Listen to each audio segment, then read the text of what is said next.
মই তোরে হসপাং। I love you too. বেসামাল হয়েছি আজ বেসামাল তুই হ্যালো, হাই, কি অবস্থা তোমার? কেমন আছো? ভালো।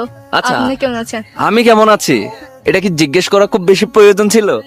বলেন। আসলে প্রয়োজন ছিল। হ্যাঁ। কিছুক্ষণ আগ পর্যন্ত ভালো ছিলাম না, তবে এখন খুব ভালো আছি। আচ্ছা, মেয়েরা তো গ্যাচ করতে পারে ছেলেরা কেন ভালো থাকে, একটু গ্যাচ করুন তো আমি কেন ভালো আছি। পারি না। কারণ চাঁদ পাশে থাকলে ছেলেরা এমনিতে ভালো থাকে চাঁদের কিরণ নিয়ে। बड़ा हरामी हो बेटा।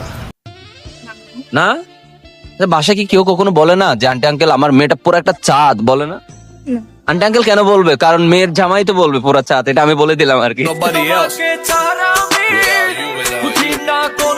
আচ্ছা, তোমাকে একটা, তুমি চট্টগ্রামের?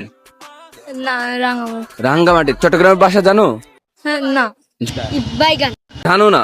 আচ্ছা, আমার একটা মেয়েকে কেন পছন্দ হয়েছে, এখন কোনোভাবে বলতে পারতেছি না যে আসলে তাকে কিভাবে আই লাভ ইউ, আমার পছন্দ যে আই লাভ ইউ শব্দটা আমি কিভাবে বলবো, মানে এমন ভাবে বলি যাতে সে বুঝে হ্যাঁ হ্যাঁ করে, কিন্তু কোনো কিছু বুঝবে না। আমি চাচ্ছিলাম তোমাদের বাসায় বল, যদি আমি তাকে ভালোবাসি এটা কিভাবে বলবো?